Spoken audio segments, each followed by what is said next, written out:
Salut, c'est Toto Mishima. Alors, on va faire une vidéo un peu sharp.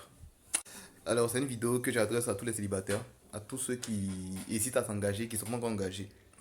Et le conseil, c'est ne vous engagez pas. Ne vous engagez pas. Ok?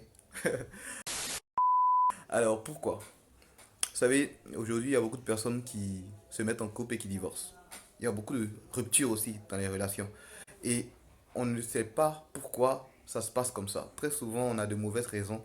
Et finalement, comment ça rentre dans le ouais, les hommes sont mauvais, les femmes sont mauvaises, et finalement, on se méfie des hommes, on se méfie des femmes, on ne veut plus se mettre en couple, on commence à se mettre en couple pour avoir des intérêts derrière, vous voyez. Et ça, c'est parce qu'on ne sait pas, on n'a pas réussi à cerner le pourquoi. Et on va en parler maintenant. Le pourquoi, parlons-en. Alors, il est très important déjà de savoir pourquoi on se met en couple. Si tu te mets en couple avec quelqu'un pour le fun, ben, tu auras une fin plutôt fun. D'accord? La relation va finir de façon très très fun. Si tu te mets en couple avec quelqu'un parce que tu veux faire du sérieux avec lui, normalement tu devrais savoir que l'engagement, c'est un projet très sérieux, qui mérite réflexion, qui mérite analyse. Ok? On ne se met pas en couple juste parce que la go elle est mignonne. Parce que les go mignonnes, tu rencontreras beaucoup. Vice versa. Il faut se mettre en couple parce qu'on veut être avec cette personne-là pour le meilleur et pour le pire. Je répète, pour le meilleur et pour le pire. Le problème aujourd'hui, c'est que les gens s'engagent pour le meilleur. Et quand le pire arrive, bah, ils quittent pour aller chercher le meilleur encore. Vous voyez? Et finalement, on s'engage, on est dans une sorte de recherche perpétuelle de meilleur et on se retrouve tout seul. Pour la simple et bonne raison que le meilleur ne se trouve pas quelque part. Vous voyez? Là où il y a un homme, il y a toujours quelque chose qui ne va pas. Bah justement parce que les hommes ne sont pas parfaits. D'accord? Donc si vous voulez vous mettre avec quelqu'un, acceptez ses défauts.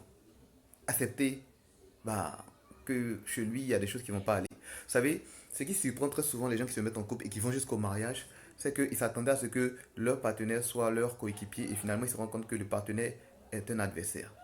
Ça on le ressent surtout lorsqu'il y a des cas d'infidélité. On a l'impression que l'autre nous a fait trop de mal. Je comptais sur toi, je t'avais idéalisé, voilà ce que tu m'as fait.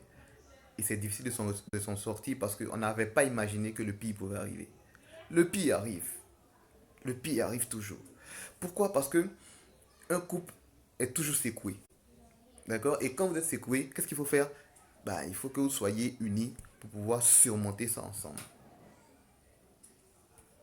C'est tout. Alors, si vous n'êtes pas prêt à supporter le pire, je vous en supplie, ne vous engagez pas.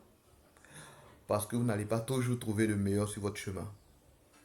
Et quand le pire va arriver, si psychologiquement vous n'êtes pas prêt, vous allez prendre cher. Et je pense que tout ce temps que nous sommes là, nous avons besoin de quelqu'un qui va nous aider à être fort dans le pire. Si vous ne voulez pas être cette personne-là, je vous en supplie, ne vous engagez pas.